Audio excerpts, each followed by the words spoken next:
who has volunteered to do our minutes. Thank you. She did a really good job for the planning board before, and she's going to help us out this time. So Chris suggested that we go around just and give our names so she has some indication of who's talking. We'll start with Jim Morrissey. I'm Jim Morrison. Easy enough to do, right? You got it twice. And this is? Yeah. I'm Andrea Kennedy, and I'm a member of the school building committee. And this is Lillian. Oh, hi, Lillian. Nice to meet you. Thank you for doing this for us. Oh, you're welcome. So she even Appreciate knew it. she didn't have to even. Appreciate it. Thank you. I'm Ken Scully. Okay. Now, you know, if you talk out of order, I kind of lost this first meeting. I'm Lynn Mercier. Okay. I'm Tom Jefferson. Debbie Blanchard. I'm Alan Minkus with Strategic Building Solutions. We're the OPM on the project. Ah. Helen Fantini, Jones Woodson Architects. That was the Helen question mark. Yes, The last name is Fantini. The agenda. And I'm Margot Jones with Jones Woodson. That's it. You got one. Mark Hale, the town of Granby. I think she already knows me. All right. Do you want me to give you my name again? Well, it might help someone to refresh some of our memories. There we go. I'm John Lavera. Joe Rukowski. You already know you. And I'm sorry, Mark. I'm Judy Holman, the drug superintendent. I think we got it. All right. We thank you. We thank people of Granby and tell her, if you see Lillian out in the community, tell her how much you appreciate taking minutes. We don't have the minutes yet, so. I hear they come out pretty well. So. All right. Old business, do we want to just go to approval of minutes? Or? Okay.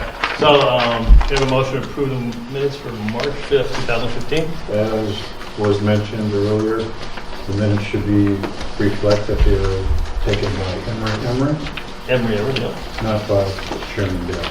Yeah. He deserves credit for all that hard work. Yes. So we'll amend that. That's the only change? As far as I can tell. That's the only change I have. So we want to second that? Second. Who made the Did you make the first motion? Yeah. All right, very good. All those in favor? I need to correct that date, Mark. Mentioned here about the meeting date of March 19th, we didn't need. But that was what was discussed Yeah, that's what was discussed. during the meeting, so. All right. I'm going to abstain because I was not at that meeting. All right, Judy Hula abstains. Two. Anybody else abstain? I abstain also. Abstaining too. Tom Jefferson, Joe Joe Rukowski. Rukowski. All right, everybody else in favor? Aye. I was not present. Margot abstains too. Oh, she's not voting. I wasn't voting either. Oh, it says also in attendance. Yeah. I just Oh, got it. So we got another amend. Sorry. Judy, Joe, Margot, that's it? Yep. No. Chris, do you have an agenda? Chris? Judy do you have another agenda? Judy and Joe.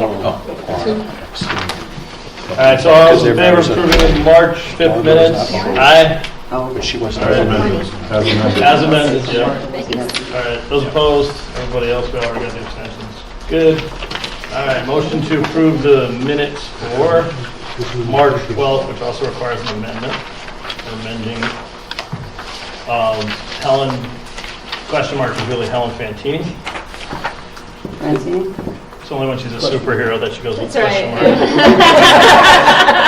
I hope to come up with a better symbol for the question. There are tons and tons of little errors in there that should be. Okay. It's fine with me. So do you have changes you want to like? No, because I just didn't. But you've noticed some? Yes. All right. Okay, I Okay. think if anybody has any substantive changes, they should mention. Okay. We'll let that motion die a natural death. Okay. Was that any changes? The only reason I bring it up is because at the last meeting, it was said that all of these things have to go to the MSBA. And they're going to be looking at all of it, so it would be better if they We should do what some of my kids do on essays and like, are you reading this right in the middle of it? Yeah. Yeah, we could do that. Apparently they are reading it. All right, so we'll postpone the March 12th minutes to our next meeting. All right, which brings us to the OPM's schedule update. Right. Are they postponing, approving the March 12th? Yes, March 12th. Approved March 5th and postponing March 12th. Schedule update, that's the 11 by 17 with all the nice colors on it that's in front of you. And before John catches it, on the far right corner, it should be May 16th, May of 2016, not the, and those 2 dates there, and I'll get that corrected. There are probably a couple other mistakes in here that we may go through.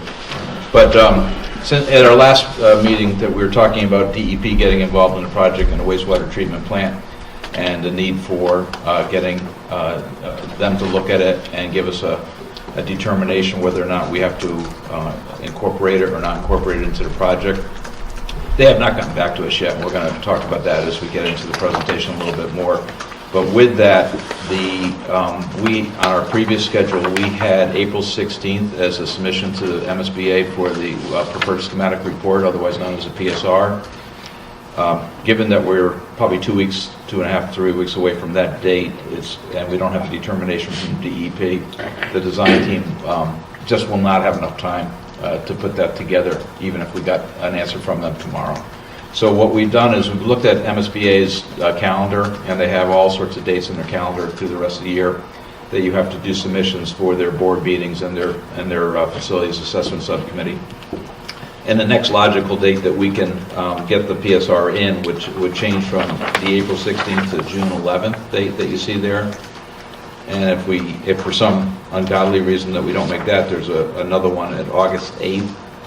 We certainly hope we don't get that far out on the schedule. So let's assume that we can get in on the June 11th with the preferred schematic report. They have two facility assessment subcommittee meetings, one on June 24th and another on July 8th, where they'll review that submission, make a recommendation to their board, and their board meeting is being held on July 29th, at which point in time they'll approve the preferred schematic report that we submit. So, Alan, can I just interrupt you for a second? yes, Chris. Who attends the FAS meetings? The FAS meeting is typically the design team would be there with the OPM. Nobody from the committee or the school representative? Usually one representative if you want. I've seen it with none. But if somebody has an interest to be there for that, that's fine. All right. Thank you. So given that schedule, the design team would start a little bit, 6 weeks or so before getting going on the schematic design. Once you get through the facilities assessment subcommittee, you kind of know, you get a sense that they're going to say, yeah, it looks pretty good to us, get going. And the board meeting's a rubber stamp, if you will, from that. So they'll get going. We still have kept the same length of time in for their schematic design of 3.5 months. Some estimating that has to be done, some reconciliation of the estimate, and we're looking at then resubmitting the schematic design in November 25th to the MSBA, and the MSBA approving the schematic design, which is where you'll have your project funding agreement with them. That's where you have the numbers, and they lock that in for the duration of the project, and that would take place on January 27th of 2016. So we've lost some time here, but those are the quickest dates that align with the MSBA's calendar for these submissions. Now we look down at some of the local approval dates. If you remember, we were talking about maybe in October, early November, special town meeting, a special town vote for debt exclusion. On this, with this new schedule that we're looking at, it pushes that out into March, middle of March, or maybe even a little later into April. And the dates of your normal town meetings for debt exclusion or town meeting and annual vote is typically second, third week in May, I think it is. I guess those dates.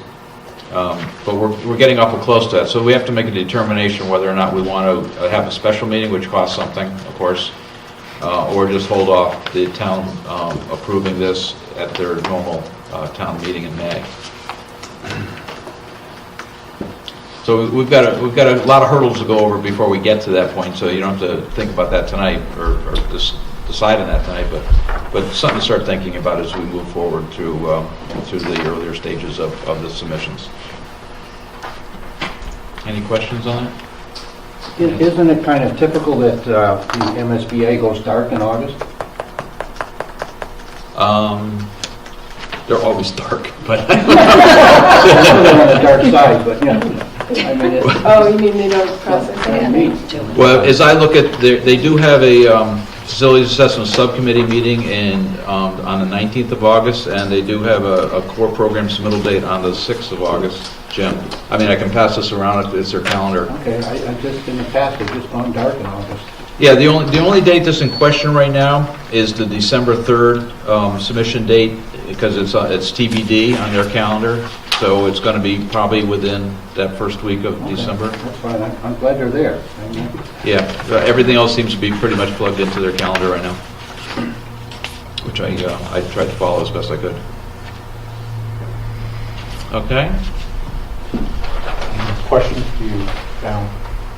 If we go the September 30th alternative versus the July 29th meeting, does this push this back another 30 days?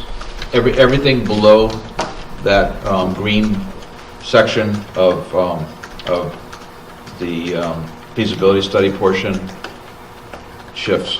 I didn't shift another 60 days. Yeah, I didn't shift anything below that. I just plugged in those two orange dates, if you will, for submission of PSR and for the board date of September 30th. So that would definitely push us well into probably a board meeting that it'd be, the next board meeting after the January 27th appears to be March 25th, that we'd have the project funding agreement blessed. So I mean, we're talking a long time from now. Yeah, but a year flies by real quick. It certainly does, but yeah, you'd like to move it a little quicker if possible. Okay. Is there a reason for that question, Chris? Are you expecting something to get in the way of this current schedule? Well, it's always been a goal of this committee to keep this project moving. And if we don't meet certain dates and we're dealing with alternatives, I just want to know what it does to the schedule. If you look at the very top, there's a little line that says facilities FSA, which is an agreement you have that has to be, I don't know when you signed that, I'd have to look that up, but it has a sunset on it. Now typically MSBA will extend that, but they need to know at some point in time before the end date comes too close that we haven't reached a final conclusion yet, and a request to extend that a little bit longer. I have been in contact with the MSBA today. I told them the situation with the DEP. I told them the situation that we're not making, it looks like we're not making the April 16th date, and that I'd have confirmation of that after our meeting tonight. So they're aware of that. They don't have any problem with that, but I'll keep them appraised. Any other questions? All right, thank you. With that, I'll turn it over to Margot. Right, so I'm just going to sort of explain the process with DEP. I'm not a civil engineer. Our consultants have been mainly dealing with them. But as you can see, here's your site with the high school and East Meadow Street School. The septic field in question is up here. Well, they're both in question. We thought the wells were going to be an issue, but in fact the septic situation there is what's in question. And we were hoping that we could say that the capacity of the existing septic was enough to accept more students in a pre-K through 3 addition, but They're just not making a ruling about that. And here's what, in December, we contacted the Board of Health and the town manager to get the existing conditions. I'll just go through this quickly, but just so you know, it's not that we've been sitting on our hands. We really have been working hard to get to a decision. We started in December, checking the plans and looking at the comprehensive wastewater plan that the town has. In January, I think it was beginning of January, we contacted DEP about the wells and asked for a meeting, and they didn't respond until February 17th.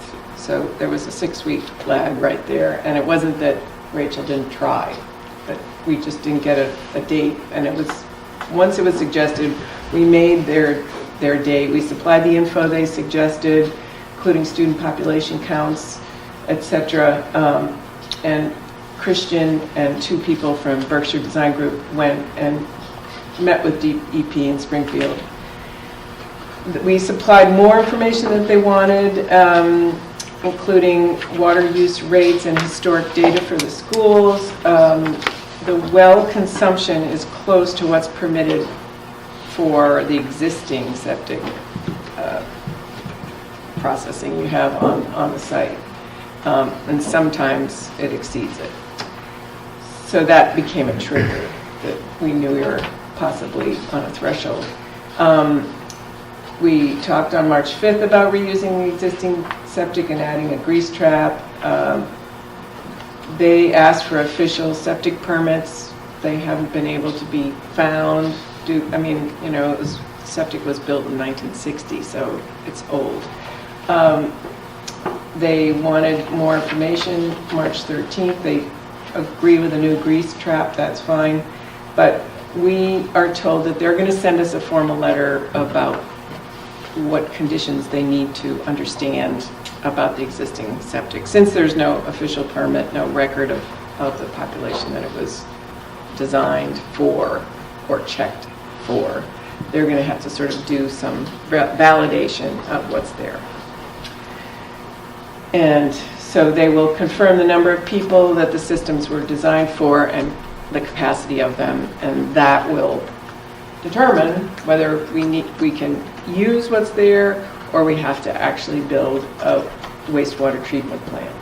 And that's the $1 million to $1.2 million price tag that is not at all reimbursed by MSBA. It's an unfortunate threshold that we are at, and there's no way that we can shake them to get a decision. We haven't even gotten a letter saying what they need to know. We hope to get that very shortly, and we have, so let's see, I think I have another. Yeah, this would be the update in terms of where we're proceeding from here. We would, once they give us the letter of what they need to see, we would schedule the inspection of the existing systems. The actual inspection takes 1 day, but it's probably going to take 2 weeks to actually schedule it all. Then whoever inspects it will give a letter of opinion, and DEP will then again be in the mix to approve or disapprove what the report says. Margot, is our Board of Health that doesn't have the East Meadow septic plan, which was around 64 or something? Nothing that official. unusual, or Everybody's looked. Well, I'm not a civil engineer, so I haven't exactly come across this before. We did check the civil engineer who designed the system has deceased. His firm is no longer in existence. We've tried some other, like the existing the architect of record. We've tried to get something from them. Usually the plans themselves say designed for, and it gives you the design capacity right there, and the plans don't. You can't go backwards from what? Yes, well, our civil engineer did go backwards and said this looks like a system big enough for 500 kids. But DEP wasn't willing to take that. They'll take that with validation of the data. They want to see the data that supports that. Right. So that's Supports what? that it's His number. his number that is designed to handle the capacity that we're talking about without doing a wastewater treatment plant. But we don't have the data to show. And it becomes such a big decision in terms of expense that, So that's just not part of the educational program? Reimbursement, you mean? Yeah. This I is- teach science. Chemistry. No envisioning on the And just as a reminder, the other piece to this is not just the built cost of the 1 to 1.2 right. million. It's if you are Revenue considered for- to be a wastewater management treatment plant, you have to have staff and record keeping, and it's a yearly cost then, a substantial one to the town. And so that's just as a reminder to, this group, this is why you got to where you got, you narrowed your options, you came to the options most preferred were East Meadow. But unfortunately now we've got this big question. A couple questions. Are we going to get copies of what you put up here, or is it going to be on the Dropbox side? or Yes. something? We can put it Yeah. on the Dropbox. Yes. Okay. Well, my question relates basically to your comment. All three of the options that were chosen over this site, if this becomes a reality, what does that do to our timeline if we want to go back and look at the other side? We're ready to look at the other side. Yeah. Yes. It's not a problem. So we don't have to worry about the withdrawing the three that we... No. That's within this group. That's only a discussion among this group. Hasn't gone beyond this table. So if in fact we find out we're impacted by this, and we want to take another look at the West Street site and see if that's a better option because of this, that's on the table. So we had submitted to the MSB. No. All that we've submitted to the MSBA is the preliminary design program to PDP, which is just the number of square feet that we need to build for to meet the program, whether it's pre-K through 3 or pre-K through 6. I thought in one of those letters that it said that we had reduced it to options 5, 6, and 7. Not to the MSBA. Not to the MSBA. No. That would come with the PSR, which is the preferred schematic report that we'd submit to them, that here's the schematic design that we think best suits our needs. John is right, though. He's remembering our response. And one of the responses did say that we were focusing more on East Meadow. But again, I don't think that takes anything on the other side out of contention. Yeah, someplace in... He's right, in the response. It's in the letter, response letter to the MSBA letter. Yeah. But it doesn't mean that this information doesn't, well, That's all I we want to can bring it up Yeah. and it We'll have no problem going back. No. We're still in the process. Right. Everything's kind of still open. Everyone was hoping to close it a little bit. Right. The option of installing septic, is that not an option as opposed to, you use the term wastewater treatment plant, which seems... Right, there's a trigger of 10,000 gallons a month or, no, 5,000 gallons. There's a trigger 10,000 and we gallons would a be day. over it, Yeah. Okay. 10,000 unfortunately. gallons. Then you have to have a groundwater discharge permit, which is basically a mini treatment plant. And then it has to be inspected. You have to have a certified operator, you have to have annual permitting to DEP, and Is McDuffie going through the same situation Yes. right now? That's what they would have to do. Yes. They're trying to postpone it to see what's going to happen, but if they can't link up with us to a potential sewer, they will have to do all this, and that's why they're not enthusiastic, because it's over $1 million.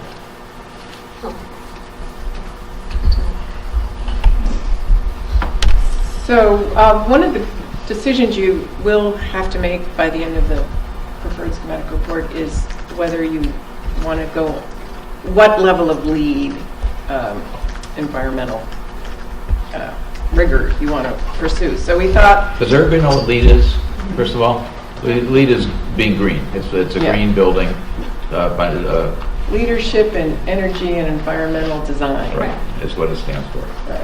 And That's my cue. Our expert, right? Probably not. Please keep asking questions, because again, we don't want to get into the acronym game and not have you know what we're talking about.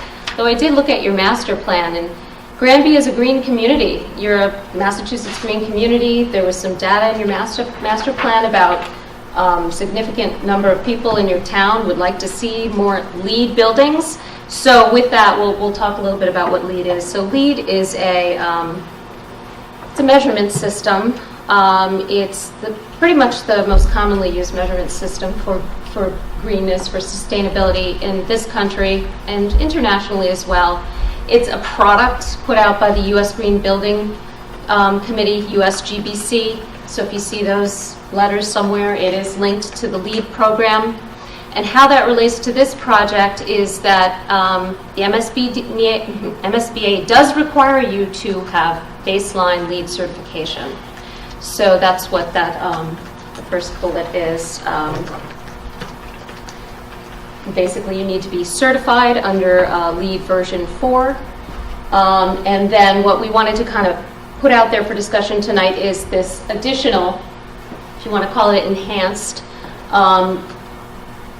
level of LEED, LEED Silver, which is one level above certified, wherein you would be eligible for 2 additional reimbursement percentage points. When you say certified, you mean for what the status of the town is right now? Nope, this is for this project. This building would have to go through a process whereby you accumulate points, you make sure the building has certain sustainable features, and then an independent reviewer agrees that you've met all these criteria and have achieved the number of points, and then you get your certification. So all certification is for the new building? Yes. Could you give For an your example of a project, I should feature say. and a point that... Yeah, let's go forward a little bit, and then just, in case you need more convincing, being sustainable is a good thing, not only for the environment, but for your pocketbooks. Annual operation expenses are generally reduced. Decreasing energy use is a huge part of LEED. Better environments for your students, for your staff. We talked about the 2 additional percentage points reimbursement from the MSBA if you decide to go up to that silver level. And again, just the fact that you do need to achieve a baseline of certified. There have been lots of studies over the years about whether or not this costs more, and so these are just some studies. They're a little old, but you can see that the, if we're talking about a certified building or a silver building, if you look at the 2004 data, it's basically saying no increased cost, really. I think once you go beyond that, there are 2 other additional levels of LEED, gold and platinum, where you really do have to, make a lot of changes to a design you might be doing otherwise, then the costs really do go up. So, I think the 2% that the MSBA is willing to kick in is somewhat commensurate with some of these changing thoughts about whether or not it does cost more. And then the other benefits, there are lots of studies out there about daylighting, better daylighting in classrooms, natural light, tied to higher math and reading scores, and then indoor environmental quality, which is another category of LEED, and we'll get into the categories a little bit per Tom's question in a slide or 2. But studies showing that, better health and healthier buildings, of course, increases student performance. It decreases absences, which of course is also linked to performance. Operating costs is a huge one. 25% less energy is sort of a baseline, a starting point for decreased energy use. And your public image, it's bragging rights. So LEED version 4 is changed. It's relatively new, but there are 8 categories within which you can go for points. So this, I'm going to show you the pie for a second. This is sort of the split of the different categories. with energy being the biggest one. The greatest number of points, that's hard to read, probably from where you are, 31 points in that category. I can shift that here, Margot. Okay. But anyway, so it's a holistic program. I mean, the idea is that it's not just about energy. There are other rating systems out there that are about decreasing energy use. But LEED sort of really takes in the whole picture. So it covers categories like location and transportation. So some of that, where your site is. You get more points if you're located closer to public transportation or other public amenities. That's tough out here in Granby and a lot of the communities out here. So maybe we don't maximize the points in that particular category. There are plenty of other opportunities to do that. Sustainable sites has to do with during both design, during construction and after construction. And during construction, you're going to be concerned with soil and erosion, sedimentation and erosion control measures. And, in general, again, this is meant to have you look where you do have a lot of sites to choose from, be looking at sites that aren't displacing natural habitats. Basically, good stewardship in terms of siting buildings. Water efficiency, 11 points available there, both indoor and outdoor, focusing on reducing energy water use. Outside, so if you're irrigating fields, and inside, so low flow fixtures. Again, water is a natural resource that we kind of want to decrease usage of. Energy and atmosphere, that's the big piece of the pie. Points available there have to do with reducing energy use, basically.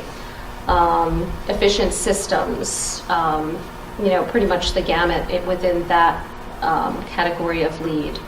Indoor environmental quality starts to get at some of those study results having to do with daylight. Good daylighting also affects energy performance. If you have great daylight, you don't have to use as much electric light. It has to do with off-gassing of materials, specifying materials that don't, paints, for instance, that have a lot of volatile organic compounds, VOCs.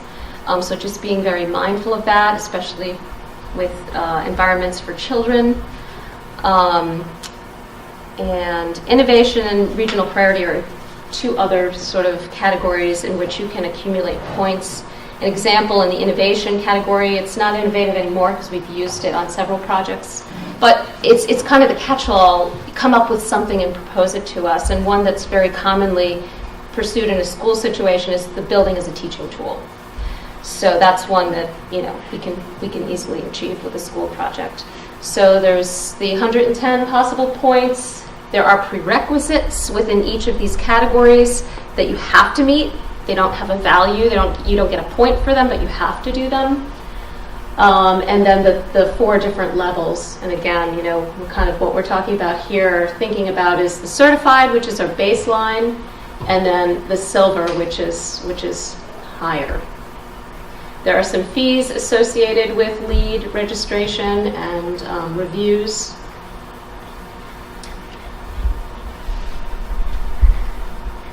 And then this is the LEED scorecard, and I realize you cannot really read this, but this is something we'll use in the project to kind of track points. And so what we did in our office was just to take a really quick pass at a project at East Meadow. How many points do we think we could get? And so I will go to the next slide, which kind of shows you. We think silver is doable. How much more will it cost? Too soon to say. We think it's an achievable goal, but again, looking back at the checklist, there are just a bunch in the location and transportation category that you're just not going to be eligible for because you have more of a rural setting. It's really geared more to an urban kind of a setting.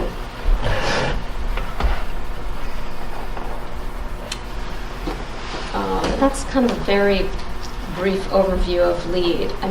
Again, as we go through the project, we're going to be looking at all of these things in more detail. But we just wanted to throw out there, this idea of going for the higher level, thinking about that in terms of the project and your reimbursement. We have to be certified though. Have to be certified, so To you have to build a get. building, you have to be. Have to be. So you have to get, to be certified, it's 40 points minimum. So again, this was our quick look of things that we think would fall into the yes category, the maybe, and the no category. What would the maybes be? Just how? Let me see if I can find it. I think it's just for bus stop. Well, let's go to sites. Access to quality transit. So that's right here. We put it in the maybe. We'd like to know more about PVTA and do they have a stop? And, could we meet that criteria?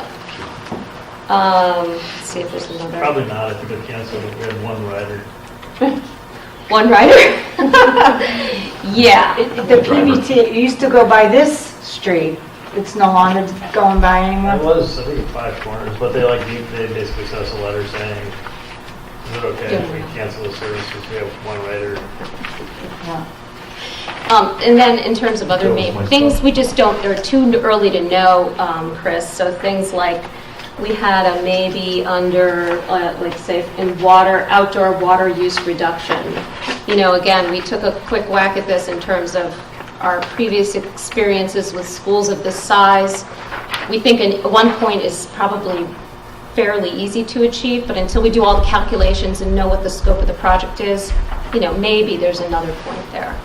So yeah, maybe is a huge category. Why do you have reduced parking footprint for maybe? Isn't that easy to achieve?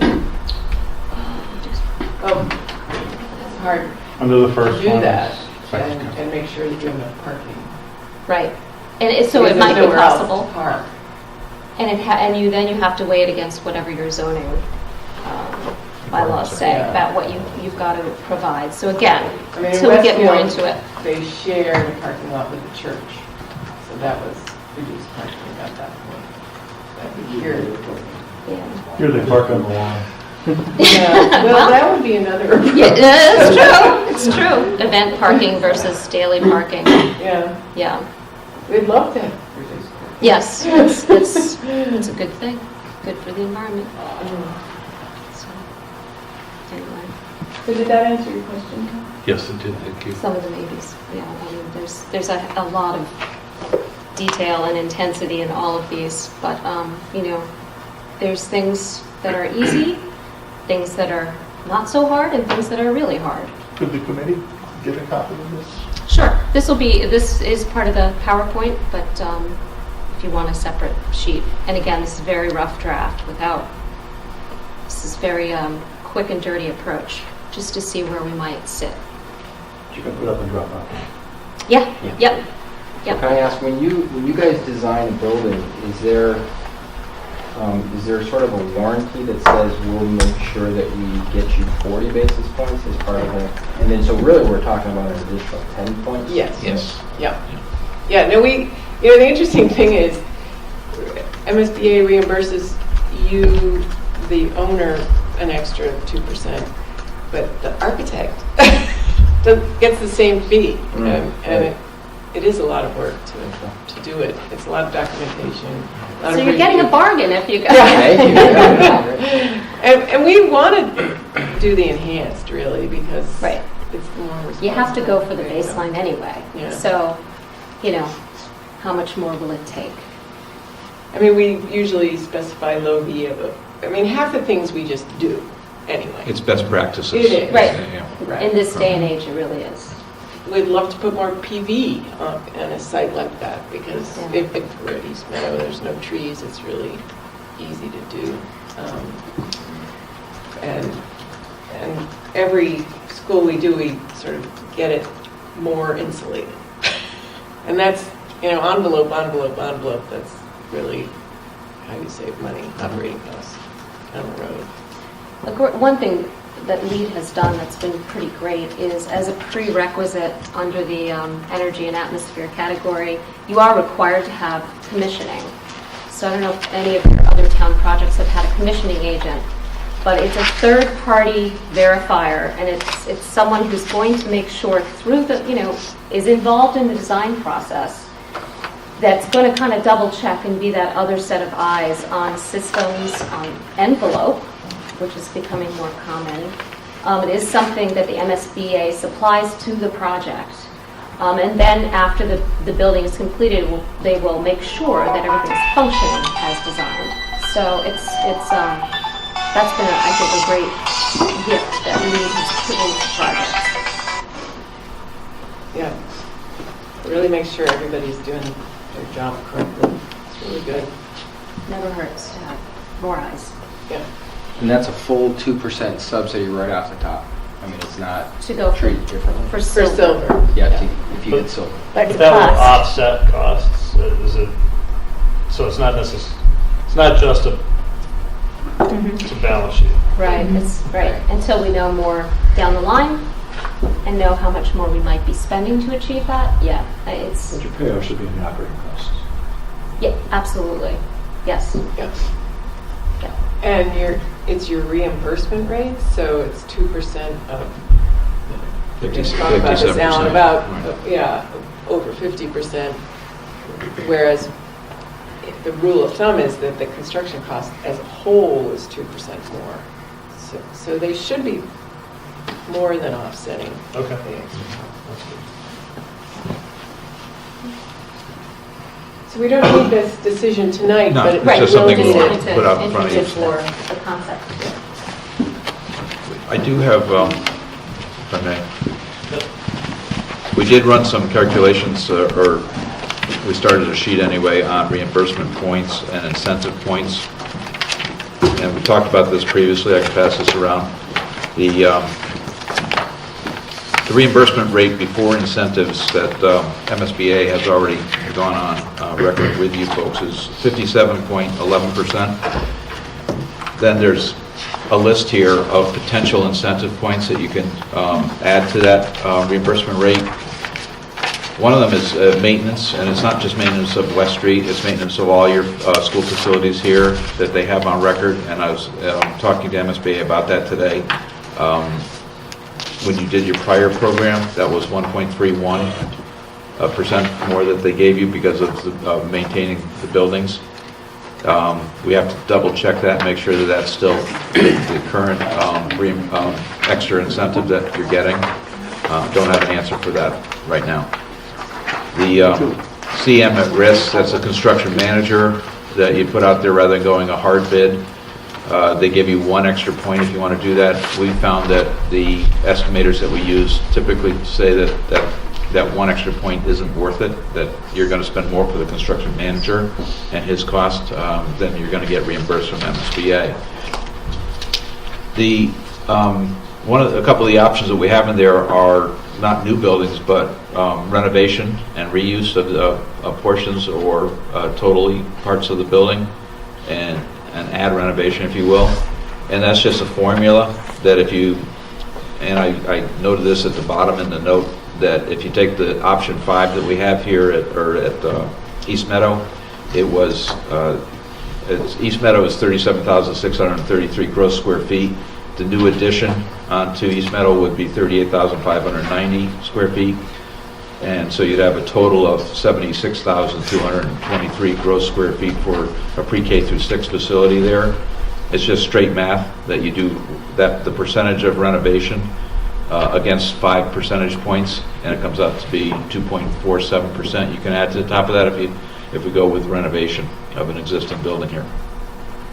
And then the other one that you might be able to get some points on is the screen schools. So the lead points down there would be 2 points additional. So total incentive points potentially you'd be eligible for at this point in time would be 5.78% on top of the 57.11 or 62.89% reimbursement from MSBA. Now, the one thing I'll caution you about is everybody takes the project costs and does the multiplication, and it doesn't work that way. I'm going to hand out something that shows you what MSBA puts out for ineligible costs to the project. And it's a lot of things. It's if you go modular classrooms, they're not going to pay for your modular classrooms. There's a whole list here. It's a long list. I think one of the key ones here, and I was just informed by Margot that it's been updated. It's 2 up from the bottom. It's the construction costs exceeding $275 per square foot. Within the last year, they have changed that to $287 a square foot. But some of the estimates that we've been passing around prior to this are showing a new building cost of $350 a square foot and renovation at $300 a square foot. So let's say we're 50-50, so we're approximately $325 a square foot to do the combination. Subtract out the $287 a square foot, and you have something like $43 a square foot times 78,000 square feet. MSBA is not going to reimburse you for it. It's going to be totally on the town. That's a number about $2.5 million. That's going to be part of the town's on the town's nickel. Where in the Commonwealth can you build for $287? Yeah, good question. You know what? No. You can't. No. It's their way of- it's an old number, and it's a number that needed to be changed, and that's why I was surprised to even hear that it changed last year and went up, $12. $12. Yeah, $12 it went up. Yeah, it really needs to be closer to $325 because that's really what's we're seeing in the marketplace. So with that, Margot has some costs here that we have talked about these 7 different projects options. Dan, can I jump back one minute? Sure. I know at the very, very beginning of this whole process, and correct me if I'm wrong, John, we had talked about the availability of a model school for this type of project. Does MSBA have model schools for elementary? They do. I believe you have to ask to be part of that program, the model school program, prior to the statement of interest going in, or with the statement of interest that goes in. So we could check and see if there's a shift that wants to be taking place, but I believe that's something you have to apply for. Yeah, that was the last one. Isn't the program in jeopardy as well? Well, no, you usually can make them work somehow. I mean, it won't be tailored to your needs, though. I mean, you're taking a design that's already been done and you're trying to drop it on an existing site. Very difficult to do an addition remodel. Well, my question is an MSBA wavering on continuing with that program? I don't know. They're not pushing it, that's for sure. Yeah. So It didn't turn out to be the... There's potential of going back to square one at this point? If you wanted to go in that direction, I don't sense that the savings would be that great. I mean, there are additional points you get, but you're kind of taking a design and trying to adapt it to your needs. If you can make it work, but there's probably something you're going to give up in the course of things. I've heard some stories, was it West Springfield High School, a model school? West Springfield is one of our projects, and it is a model school. I've heard some issues over there already. Yeah, it's a high school. Yeah. So it's it's a different kind of program, different kind of culture, if you will, than an elementary school. And it had a lot of changes that went with it. So and the town had to pick up those changes.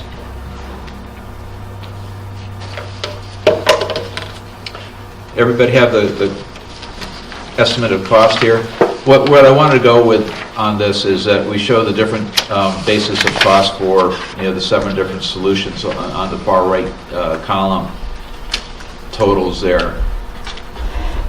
What you can probably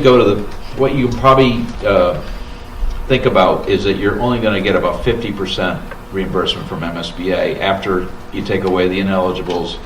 And after you take away all the other costs that they won't say are eligible or they'll participate in, even though your rate could creep up to 62-63%, with all those factors that you throw in there, we don't see anything that really tips the scale over 50% from them, and that's a ballpark statement.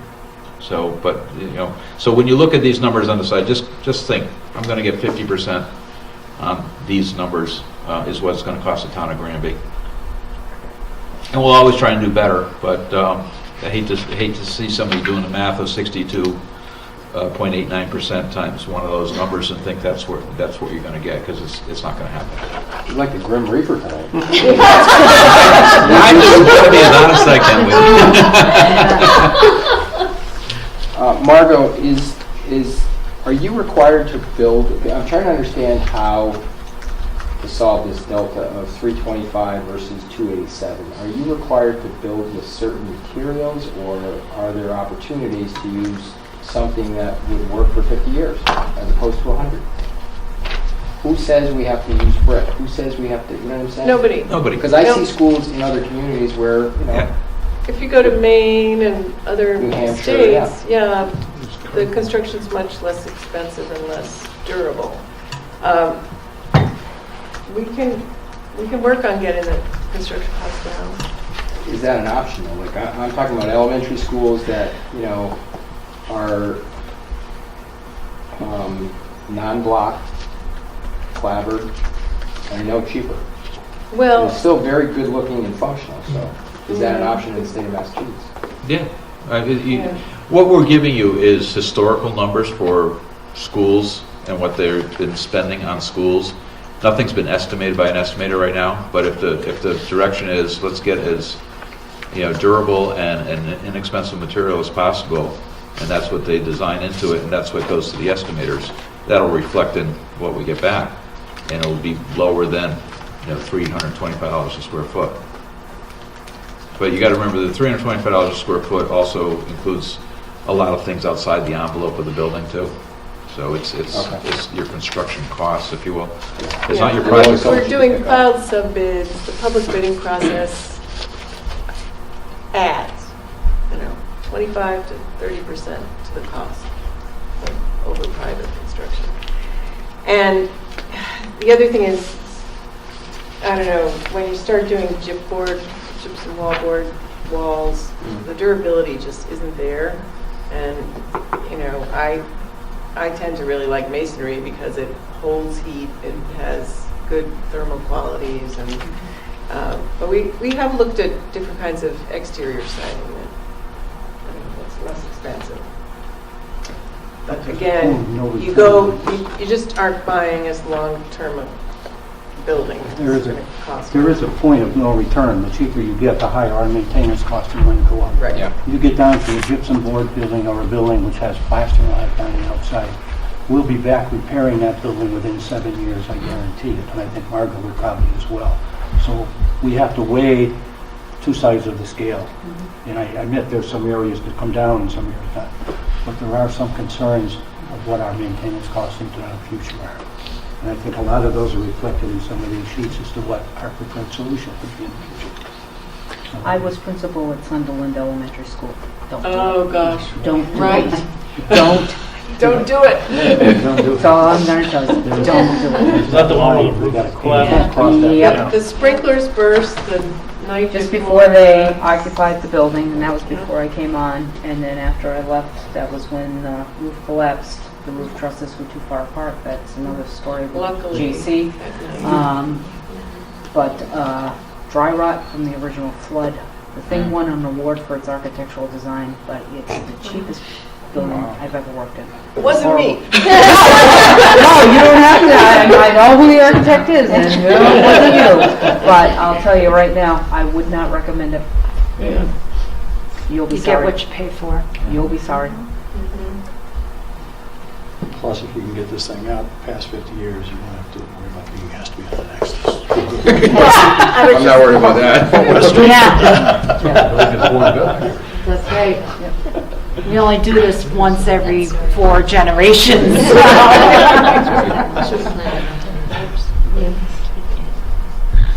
I mean, we will try to be economical, we really will, and we'll give you those choices. So, but again, there's also, I was thinking, the ventilation rates are higher these days, the snow load's higher, the seismic structural requirements. There's just a lot of requirements that we have to meet. So, $350 a square foot sounds like a lot of money, $325, but we're careful and it is what it costs. One of the things that we do when these go to the estimator is that they have to come up with value engineering items, so that when we're sitting down and reconciling estimates on each one, on a schematic design development, and the construction documents, there are things that are put before us from the estimators and our review of those documents that say, okay, we could change out this material for this material, or reduce this, or, usually, and so those options are there, and there's a price there, so that we challenge the architect and the design team to look at those options and tell us why they can't be incorporated at every step of the estimating all along. So they're always challenged. I'd like to say a comment too right now that is a little bit out of the box of what we're talking about, but it's about trust. And, as a committee, I mean, we all, there has to be a little bit of an element of trust. Trust in the project manager that we pick, right? So I'm just putting that out there that, we don't, you have to let some things go and put your trust in others that they're going to do the right thing and what's right.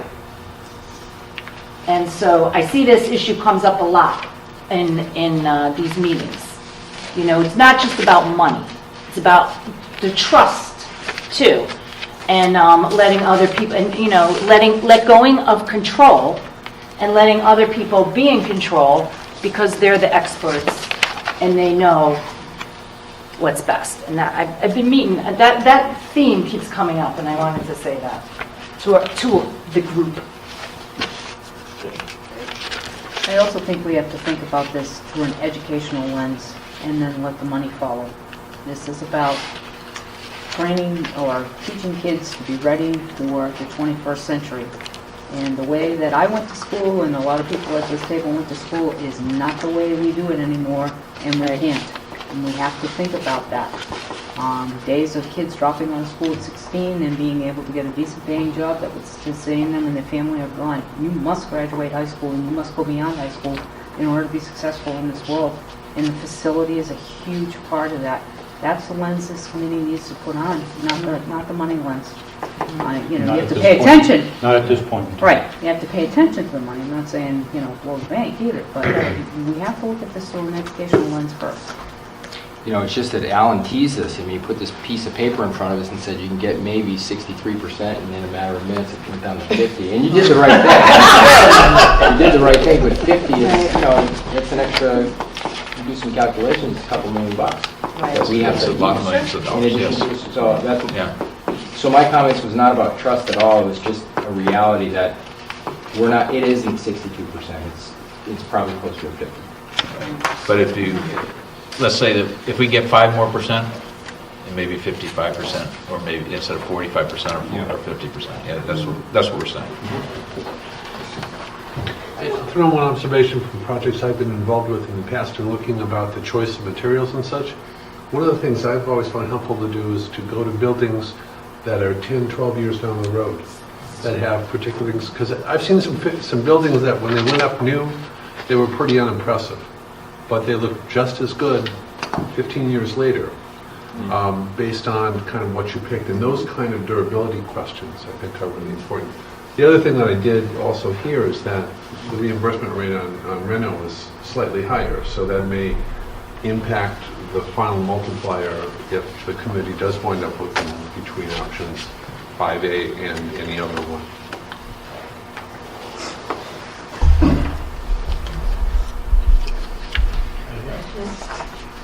All right. So you guys got to fill me in because I wasn't here last meeting. How far away are we from making a decision, and what's between us and making that decision? All right, and so, Big time. Okay, good. So just can you explain that in more detail to me, how that affects our decision? I have, well, I missed the last meeting. I had spent 12 hours in an airplane, and I think that we're treading a little water here, and I think we need to get closer into talking about a preferred solution. Myself, I'm not too sure that this site should be one that should be considered any longer. And I think we need to get that into our mind on the table. And I personally have a preference on this list. I mean, I think that we have an obligation to prevent, as the superintendent said, the best educational situation we can for the most cost-effective way we can. And I think that 5A does that for us. It gives us an opportunity to have put an addition on this building. It gives us an opportunity to renovate the other side of the building so that all of the elementary schools are now in the 21st century, not just some in addition or pre-K people. It puts the whole thing into the 20th century. If we only build a pre-K or pre-3 student school, we're going to be back here in 5-10 years deciding what we're going to do with the 4 to 6 year kids. I think we need to address all of the elementary at the moment. And I know we don't know the answer to the septic system, but I think we need, as a committee, to start thinking that we're getting closer to one of these preferred solutions. We're holding people up. We're asking the architect now to do something in 60 days. It's probably going to take them 90. I think it's important that we meet this revised date. We go past that date again. There's been a change in administration down in Boston. We're going to be in jeopardy of competing with more people. I think we need to move forward a little closer to get to a preferred solution. Myself, I think that out in East Meadow, it's a fine building. We shouldn't abandon it. We should use what we've got. It's a building that served my family well and your families. We can renovate it and do that again.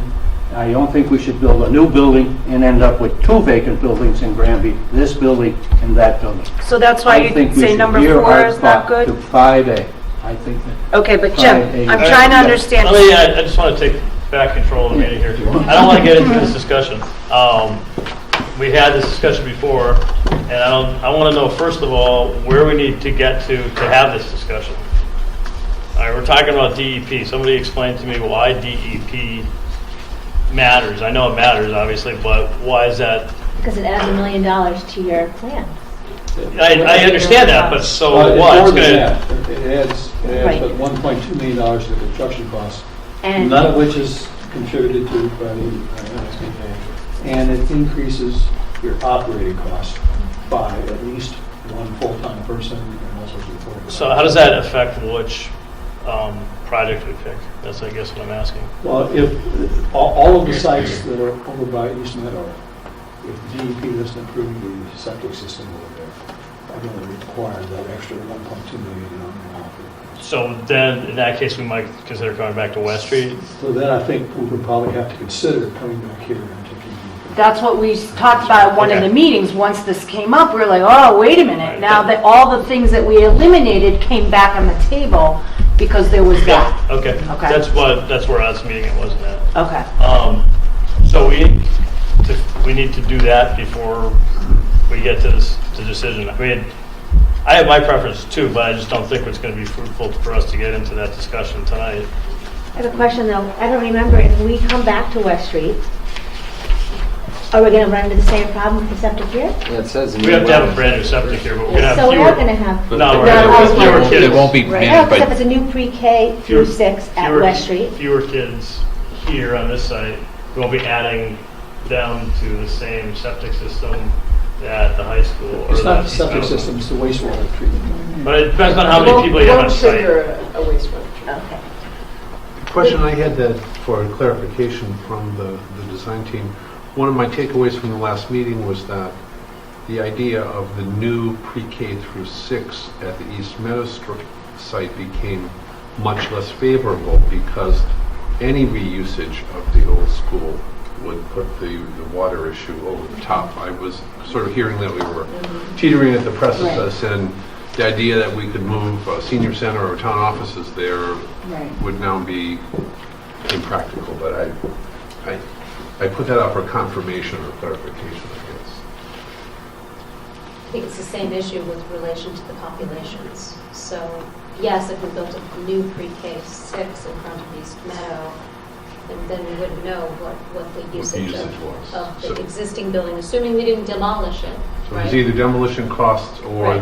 the concern about if it's reused, Right. we've revisited the water problem in a way that's probably not going to have a positive solution. Yes. We have no idea when DEP will get back to us. well, the schedule that Margot put on there was, we're making progress with them. As soon as, I would say that we're hoping for within the next 3-4 weeks, that we have an answer on Because it. I agree with Jim, I mean, we want to get off the pot here, Right. but I don't see that we have, I don't think you have enough information to make an informed decision. I don't want to, that's why I want to avoid I mean, But it's not argument, it's called a discussion. And it's okay to discuss stuff without having, it's still okay to talk about these choices. when I use argument, I coach debate. Yeah? I don't mean like argument, like I'm bad at. I know, sweetheart, I know what you mean. But my point is, and I brought this up before, is that although we don't have the decision from the DEP, we can still look at I don't think we should just say, oh, everybody pack up and leave. We still need to intelligently discuss these choices. You know, there's still more to talk about. Right, why can't we go on that? I thought we were told that the East Meadow system put in, when they built East Meadow School, 18 classrooms, they were doing a rough, that probably was designed for 500 people, the septic system there. But now, I'm confused, how is DEP going to make a decision if you can't find these permits? What are they going to do? Go out and dig it up and take a look at it? Yes. They're not going to dig it up, but they're going to go out and do some exploratory work on the system and do maybe some flow tests or what have you with engineers and get the data they need to confirm that it's sized for 500 people. But if we go on I know we can't go on premises, but we'd like to think that someone didn't make that up, that's probably the case out there. Ken, you've been closer to that than any of us. It's been pumped out, and I spent many years over there. Not that I got involved in that, but would you guess that is, a likable premise that would be enough to handle the? I couldn't say the numbers, but it seems to me like you could look at the system and look at the pumps that are down there, and look at the size of the leach field and come up with some kind of a. Crank some numbers on it and see that yes, it can handle that. I mean, if somebody's going out to a raw piece of land and designing a system, and they designed the leaching field this big, and the pump's this big, and the pipe size is this big for 500 people, and that's what we have out there, it almost is a logical conclusion that this can handle 500 people. To me, that could be done in an hour's time. Well, you got to schedule it. That takes the 2 weeks, and then it's the 1 day on site to do it, and then it's 3 weeks for DEP to do whatever DEP does, in 3 weeks. But I like to have continued discussions on the premise that that's okay out there, and then where we're at, without having to get back here and throw everything in, because I agree with Jim, we need to stick to the timeline to try to keep this moving. This is what happens sometimes, we lose the momentum that we all talked about, and keep the premise out there, and know that, most people I think in town know that we're not looking at this site now, even though we could maybe roll it back in, but to keep this thinking going that way, and I think it's a good way to go, because I also believe that East Meadow's a good building. When they put that up, and I remember looking at things, that building was put up for, I think, less than $900-something thousand, I think, when you think about it at that time.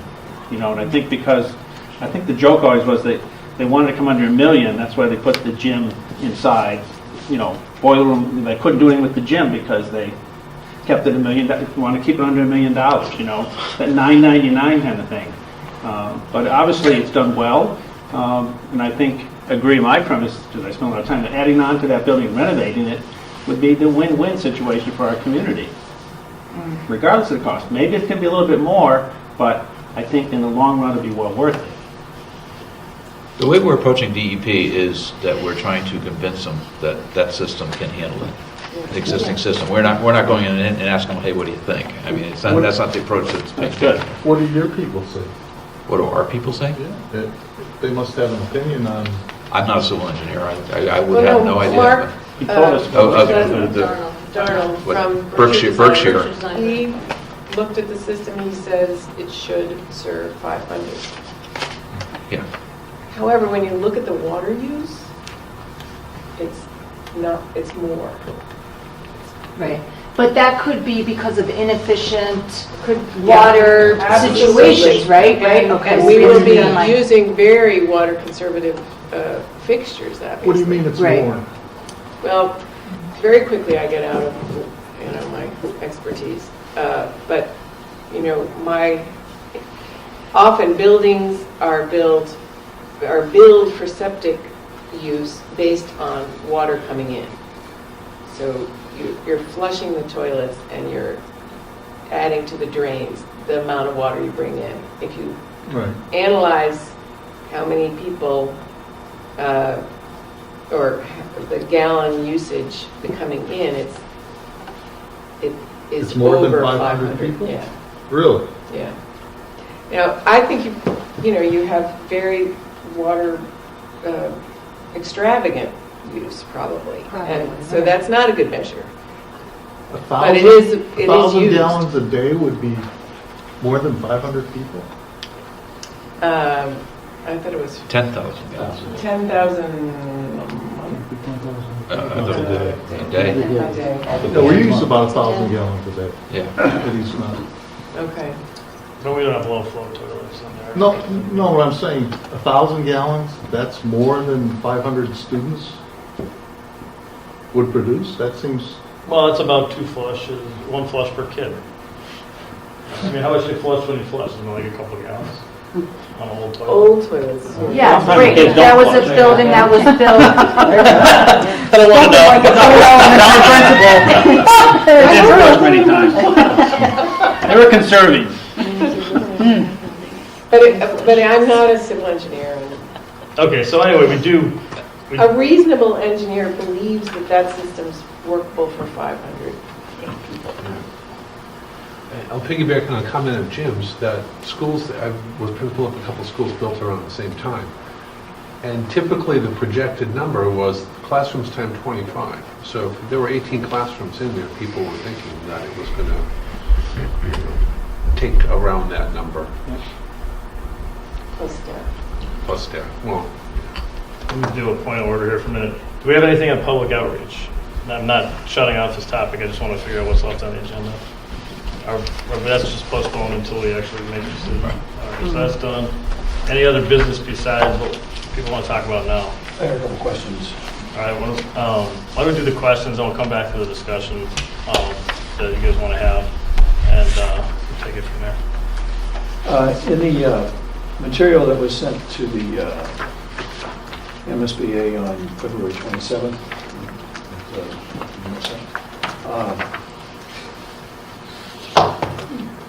two questions there. One, the first one is, have you received any kind of comment back, any sort of acknowledgement, any sort of reply, any sort of thought process? I need to go down. I think all you got back. was Acknowledgement that they received it. Yeah. That's the only thing I saw, was acknowledgement that they received it. No indication of when they might Right. say anything about it? Yeah, and nothing was said today when I was speaking to them. That was more than DEP. They must be with DEP in the same building or something. let's say vacation. And there's been no other communications between No. us and them? between them. It's usually, it's only bad news if you hear back. So we're assuming we address their concerns. Good news is good news. They don't typically offer. One very small one, what's a goodbye window? Oh, I can speak to Yeah. that. Yeah. It's a place when children get dropped off, they're able to say goodbye to their parents. I have one in the cafeteria right now. Children First has one at their facility, and it's like a little cove, and the kids go in and they wave goodbye to their parents. It's just a cute, wonderful spot for kids. So I had them in my cafeteria set up a goodbye window to wave to their parents because they love it. It's comfort for the kids. Makes them feel good. Those of you who haven't read the material, we apparently said, we want to need a goodbye window. We want a goodbye window. Typical in Illinois. Yep. Sounds like a good idea. All right, so, Just a question, Mark. I know we can't answer this now, only because people do see me, people read the papers, and we find out, certain communities get 80% reimbursement on this, that, and so on and so forth. And how is it figured out that, and I talked to Chris about, that Granby gets 57.11? What is that formula based upon? And why is Granby seem to be on the lower end? That's I don't know how that... something that's been established with MSBA already with you, that it goes with your population base and your wealth base and all those factors. So does that mean we're a wealthy Sabina town? Rodriguez talked about that way early in the, when we first started this project. She talked about how I mean, I don't remember why, but she talked about because Granby is the way it is and everything, we're only going to get this much money. We don't have a lot of students on free reimbursement. Right, income and. But if you go to Long Meadow, their reimbursement rate was like, I looked at theirs and I said, wow, because it was significantly lower than 57%. So I thought it was like somehow tied to the Chapter 70 formula, but I don't know if that's the case. To look at what. But it was determined a low-income- while back in the beginning of the project, in the beginning of the paperwork. Right, in That your, she's in your doing. feasibility study agreement with them, it's part of that package, and I didn't bring it with me, but there's a whole sheet on there that just says it's 57.11 is what's agreed upon with this agreement. Well, I think what Jim's trying to get to, Alan, is if you go out on the MSBA website and you look at the projects, Greenfield, 80% for their middle school. Springfield, 80% for their school. You know, how was Granby ending up at 57%? And that's, I think that's the crux of where the discussion is going, is that we see all these other communities at these 80, 90% reimbursement rates. Yet Granby's low. And nobody has really come in and said, okay, here's how your percentage rate was determined. Okay? Is it our income, our average income compared to the state average? Is it number reduced in free lunch kids? Is it, what are all the individual factors that go into the determination of that reimbursement? And I think a lot of people in town can't figure that out. And that's the background for some of these questions. Right. And I wish I had the answer for you. I would have to ask a lot of questions to people as to how Only ask it because it might help us as we move down the line when we tell our citizens that, and that we can come up with a reason why that is what it is. Not that we can answer for the others, but this is why we get what we get based on this, rather than, it's not going to look good if we just put our hands up and say, well, that's what they told us. You know, we don't know how they got it, but. It's probably on it's already in our feasibility, so we can look it up and we can get that information digestible for I know that it's addressed in the feasibility study as such. How it's derived, it's well before I ever got hired. Okay, I'll find it out. But we can do some digging and ask if we can get some explanation on it. The MSBA site will have it. They have a lot of stuff, which is not that easy to read. Right. It'd be good to have anyway, just to put it to rest. But I think Springfield, North Adams, those places, they have 50% of their kids are on free and reduced lunch. I mean, they have significant poverty rates. Right, and that has to do with that, we don't have it, right, Granby doesn't have it, we're not a depressed town. Well, we all might be depressed. Speak for yourself.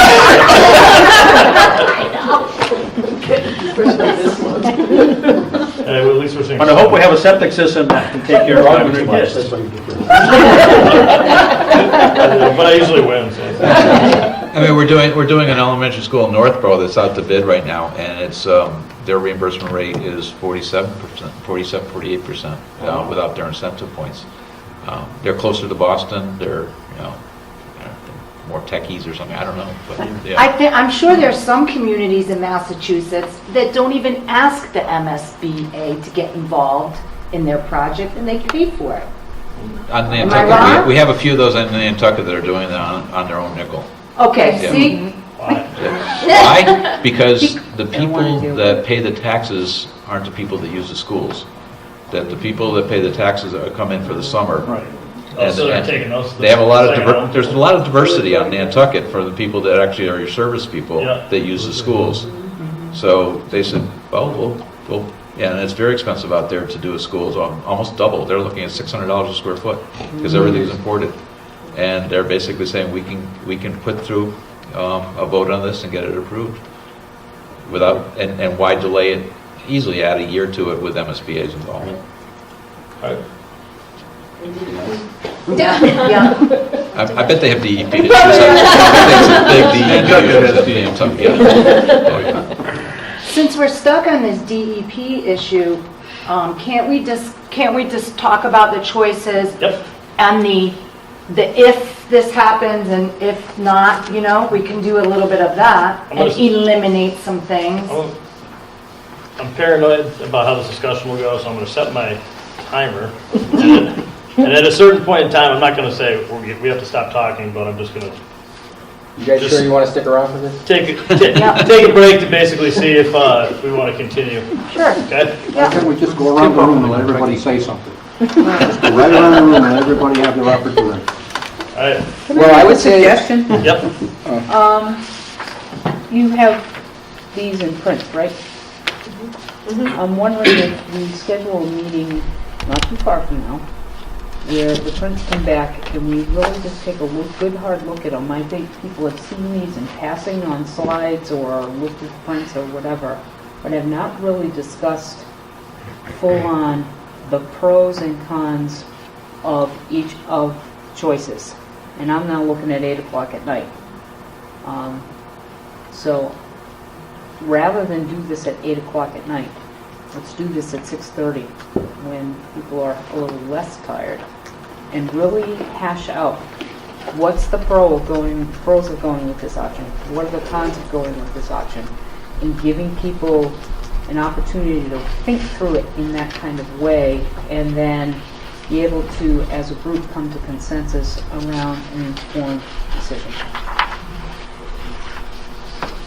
I'm okay with that. I think that's a good suggestion. And I would, frankly, I hate to say it, but at some point, the finances do come into play. And while these numbers aren't totally solidified, I don't think we can make a decision unless we know what the tax impact is going to be, roughly speaking. So I think somewhere in light of this, I mean, I don't have a problem going through the pros and cons, but somewhere it would be good for us to know if we were to select option 5A, what do we believe the taxpayer is going to be asked versus option 6 or 6B? I think that has to come into play, and it's not just about the numbers, but it is about the numbers at the end of the day. It does come down to what can we sell the town.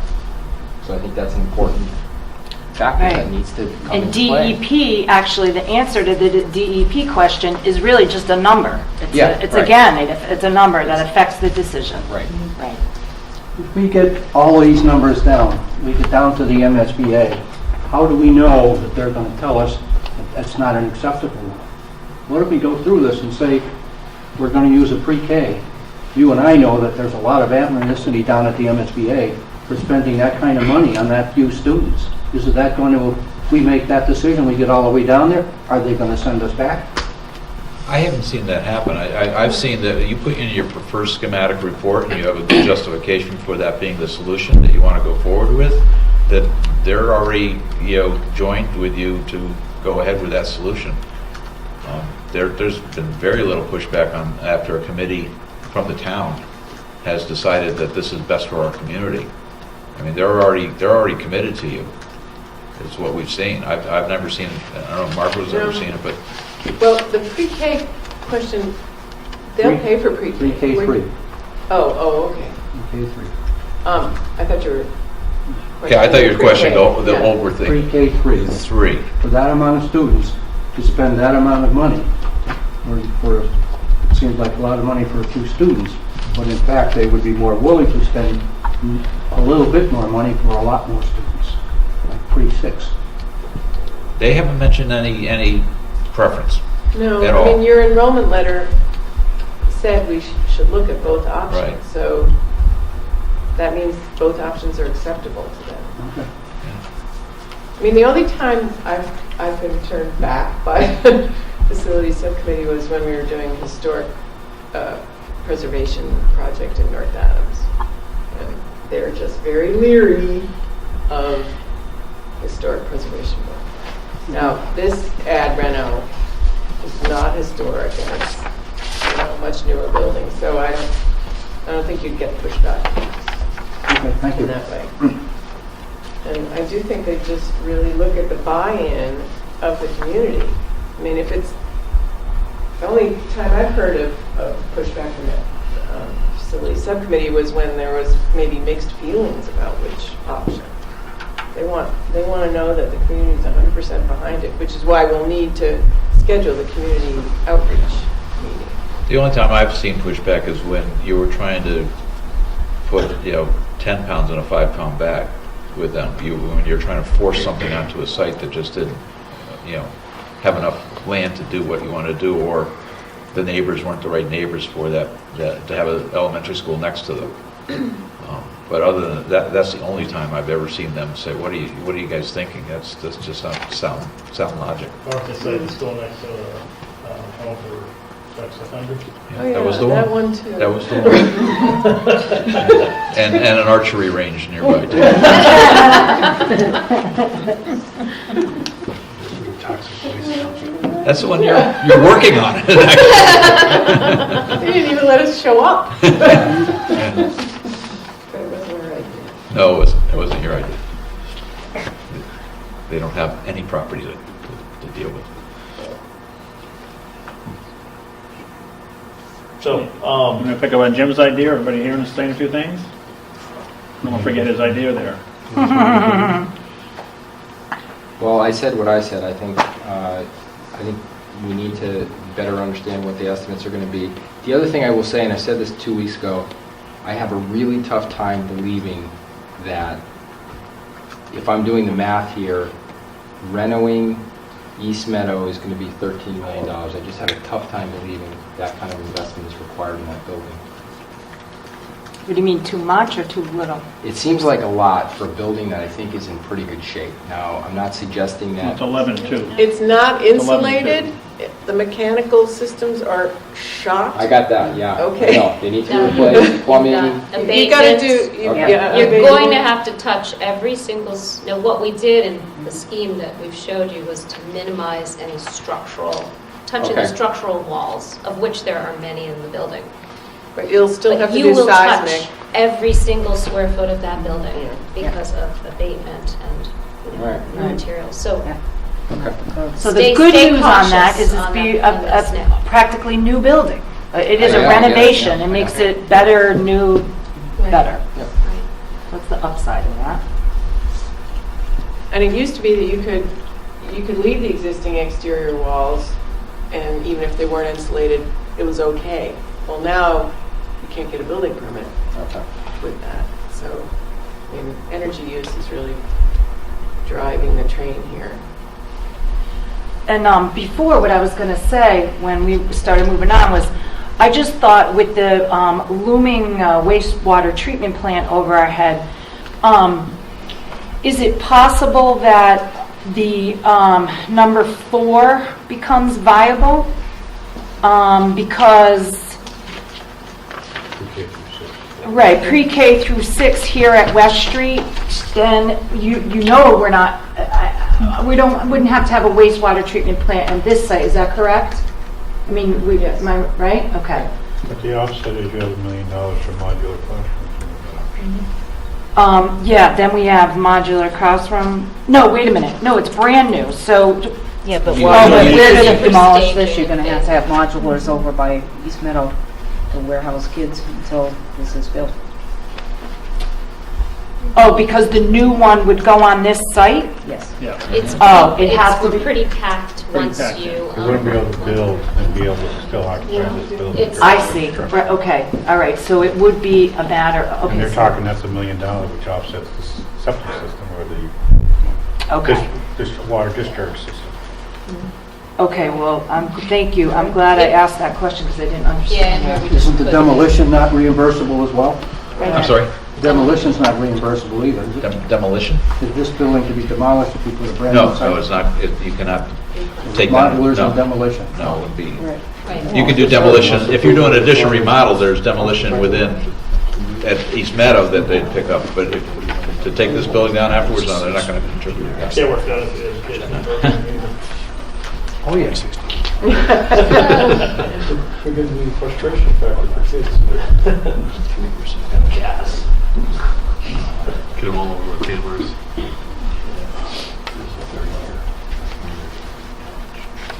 All right, I have 6 minutes left by my clock, and then I'm going to ask for a motion to adjourn.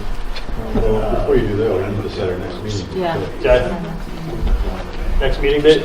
Next Thursday. Should we have a meeting without our team here of experts and have a meeting with just the school building committee like we did in the beginning? No. Okay, I'm just wondering. And the reason I'm saying that, Yeah. Andrew, is we could go off on a tangent on our own, Yep, that they may be able to give Answer. us more information on to have us not spend it. Plus, they like to right, watch. okay. That's all I'm saying. No, I They don't know. have to participate. Nothing better to do is Thursday night. No, I know, I was wondering. That's all. No, but that's a good Okay, point, I will. right, like, they're not, if we have them here, then they can answer our questions, especially if we come into a, where we don't understand something, right, okay, yep. Is the whole week out next week because it's Holy Week, or just Thursday out? I don't know nothing. What's wrong with Thursday? You got something wrong? It's Holy Thursday. It's the day before Easter. No, before Good Friday, why is it? Well, some people. Some of us will be in church. Oh, okay, I thought you, I'm sorry, okay. It's like Yom Kippur. No, I mean, let me tell you, I know, I was married to a Catholic for a lot of years, I still don't have a streak. I don't know. That's fine. I got a lot of I cultures. got Good Friday off, and let me tell you, it's good because I got it off. That's great. So how about Wednesday night? Yeah. Well, you guys can meet. That's I halfway. may not be here. I just may be here. It's April Fools, that's April Fools. Keep going. Wednesday's fine with me. I don't know anybody else. Wednesday's fine. If we don't have major conflicts, Wednesday's good. See you.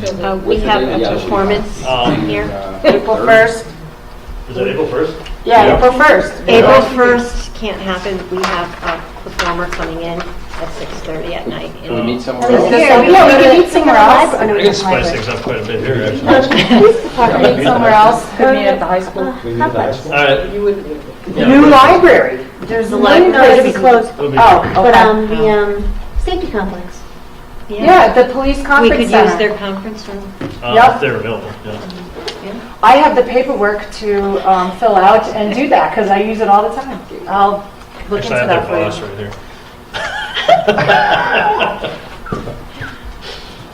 Okay, so next week is Wednesday. April- I'm sorry, but, you know, we do have other clients. I have my calendar is full from Yeah. almost every right. night. So all the Thursdays for you. It's really Yeah. Thursdays that have work, so I don't mean to be the That's fine. you know, problem We here. do but have some conflicts on this as well, unfortunately, next Wednesday.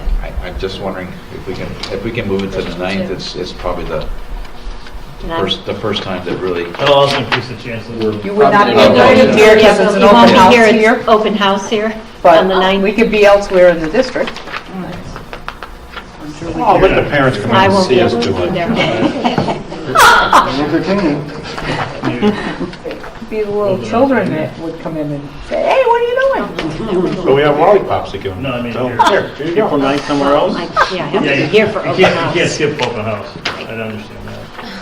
And the open house being school building committee. I'll fill me in. Okay. So April 9th We'll put you in. is a Thursday, Yeah, so Thursday. and we're not going to do it here though The because public safety Do council. whatever she says. public I'll safety. look, or I'll look at the high school and see what I can see. Go public safety or want the high school? I like the high school myself. It's You can do the library too. more apt to be That free. community room is open. Let's do the high school because we know it's there. In the library Boy, or? he really shot you down on that one, didn't he? Well, we got 3 alternatives. My timer's done. I'm gonna go with 15. Nope. Well, I set up for 15 minutes. Now it's 13 minutes and 25 seconds. All right, you'll tell us where it's at. April Just let 9th. us know where we're going. Let's just do. Yes. Let's just settle on the high school now. We know it's open. We know it's available, and So it's April 9th at the high school 6:30? at 6:30? yeah. Okay. You'll forward me Yeah, the I'm saying, yeah. Al, Pardon me? forward me an agenda. Yeah. And hopefully DEP will be back to us by then. Yeah, that's Where my in the hope high is school that. do we meet? Library. Okay. We'll have to Yeah, decide. we'll have something to Figure out update what we you are. on that. Still have stuff for updates, I'll and find you. we're gonna and we'll plan on getting down to some nitty gritty. All right. All right. Motion adjourned. So moved. Second. Second. All those in favor? Aye.